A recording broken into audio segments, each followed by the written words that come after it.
সংবাদ সবাইকে স্বাগত জানাচ্ছি। আমি ফিরোজ তোহা। শুরুতে সংবাদ শিরোনাম জানিয়ে দিব সর্বশেষ গুরুত্বপূর্ণ আপডেট সংবাদ। শুরুতেই শিরোনাম।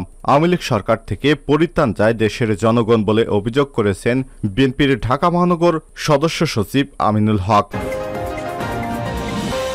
এরপর জানিয়ে দিব সরকার এবং প্রশাসনে রন্ধ্রে রন্ধ্রে দুর্নীতি, অভিযোগ বামজোটের।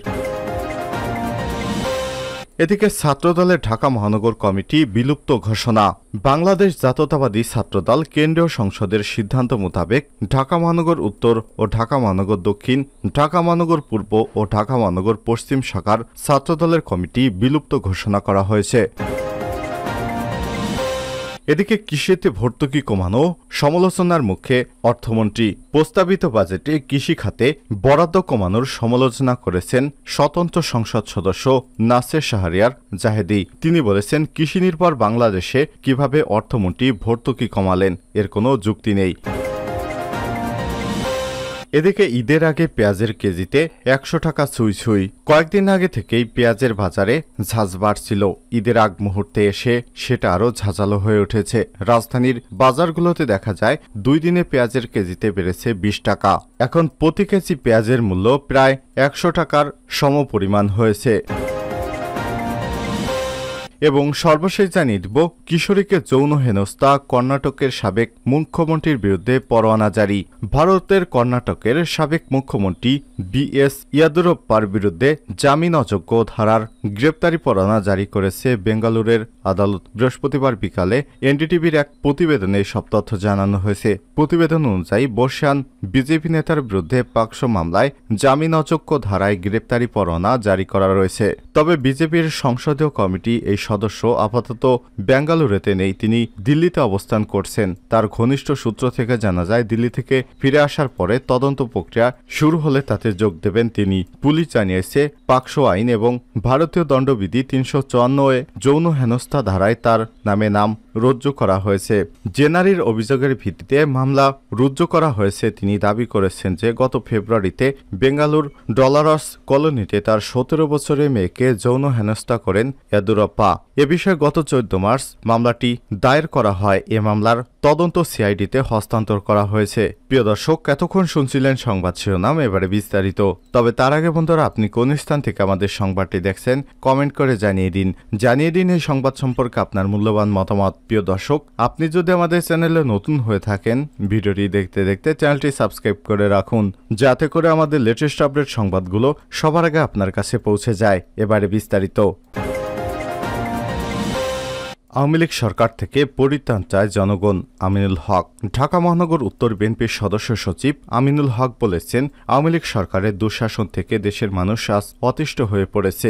মানুষ আওয়ামী সরকার থেকে পরিত্রাণ চায়। তিনি বলেন, সরকার দেশে যে গণতন্ত্র হরণ করেছে সেটা তারা পুনরুদ্ধার করতে দিতে চায় না, কারণ যদি গণতন্ত্র প্রতিষ্ঠা হয় তাহলে তারা ক্ষমতায় থাকতে পারবে না।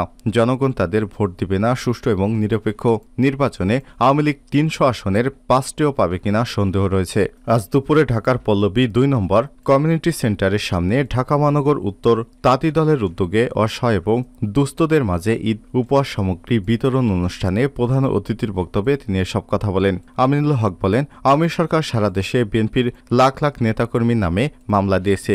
২০১৪ সাল থেকে শুরু করে ২০১৮ সাল পর্যন্ত সর্বশেষ ২০১৯ সালের ২৮ অক্টোবরে লাখ লাখ মামলায় বিএনপির ২৫ থেকে ২৭ হাজার নেতাকর্মীকে নির্বাচনের আগে গ্রেপ্তার করা হয়েছে। এর উদ্দেশ্য হল তারা আমাদের বিএনপির নেতাকর্মীদের গ্রেপ্তার করে কারাগারে বন্দী করে রেখেছে। তাদের সে তথাকথিত নাটকীয় ডামি নির্বাচনের মাধ্যমে ক্ষমতা ধরে রেখেছে। এজন্য তারা দেশের রাষ্ট্রীয় যন্ত্রগুলো ব্যবহার করে বিদেশি প্রভুদের সহায়তা নিয়ে আজকে তারা রাষ্ট্রীয় ক্ষমতায় টিকে রয়েছে। কিন্তু বাংলাদেশের জনগণের কাছে এই আওয়ামী সরকারের ন্যূনতম কোনো মূল্য নেই। এ সময় তিনি বলেন, আওয়ামী লীগ সরকার বাংলাদেশের মানবাধিকার ধ্বংস করে দিয়েছে, ভুলণ্ঠিত করেছে। আজ সাংবাদিকেরা কথা বলতে পারে না, মানুষের বাক স্বাধীনতা কেড়ে নেওয়া হয়েছে।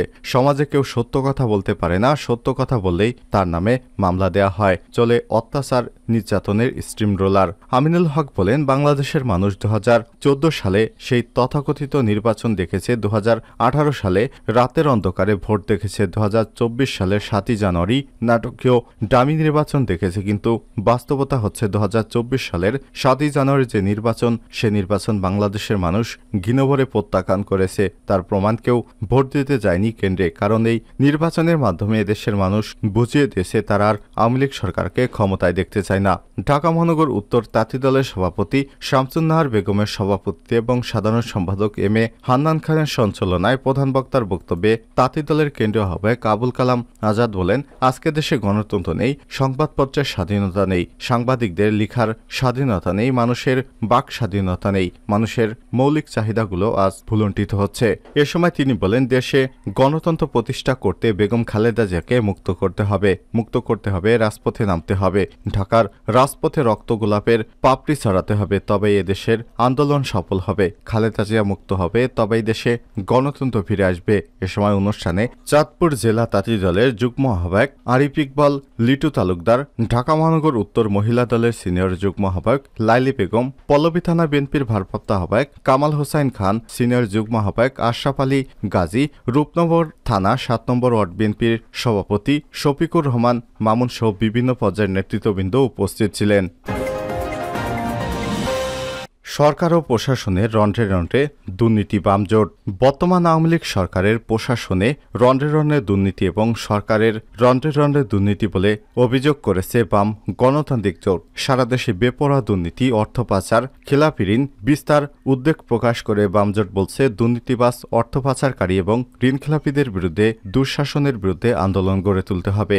আজ সকালে রাজধানীর সেগুনবাগিচায় ঢাকা সমাজতান্ত্রিক দল বাসদের কার্যালয়ে বামজোটের কেন্দ্রীয় পরিচালনা পর্ষদের সভায় জোটের নেতারা এসব কথা বলেন। বামজোটের সমন্বয়ক এবং বাসদের সাধারণ সম্পাদক বজলুর রশিদ ফিরোজের সভাপতিত্বে এই সভা অনুষ্ঠিত হয়। এতে উপস্থিত ছিলেন সিপিবির সাধারণ সম্পাদক রুহিন হোসেন প্রিন্স, বিপ্লবী কমিউনিস্ট লীগের সাধারণ সম্পাদক ইকবাল কবির, গণতান্ত্রিক বিপ্লবী পার্টির সাধারণ সম্পাদক মোশরেফা মিশু, বাসদের মার্ক্সবাদী সমন্বয়ক মাসুদ রানা, সিপিবির সহকারী সাধারণ সম্পাদক মিহির ঘোষ প্রমুখ। ছাত্রদলের ঢাকা মহানগর কমিটি বিলুপ্ত ঘোষণা। বাংলাদেশ জাতীয়তাবাদী ছাত্রদল কেন্দ্রীয় সংসদের সিদ্ধান্ত মোতাবেক ঢাকা মহানগর উত্তর, ঢাকা মহানগর দক্ষিণ, ঢাকা মহানগর পূর্ব ও ঢাকা মহানগর পশ্চিম শাখা ছাত্রদলের কমিটি বিলুপ্ত ঘোষণা করা হয়েছে। বৃহস্পতিবার দিবাগত রাত 12টার দিকে ছাত্রদলের দপ্তর সম্পাদক সহসভাপতি পদমর্যাদা মোহাম্মদ জাহাঙ্গীর আলম স্বাক্ষরিত এক প্রেস বিজ্ঞপ্তিতে এসব তথ্য জানানো হয়। প্রেস বিজ্ঞপ্তিতে আরও বলা হয়েছে, শীঘ্রই এই ইউনিটের নতুন কমিটি ঘোষণা করা হবে।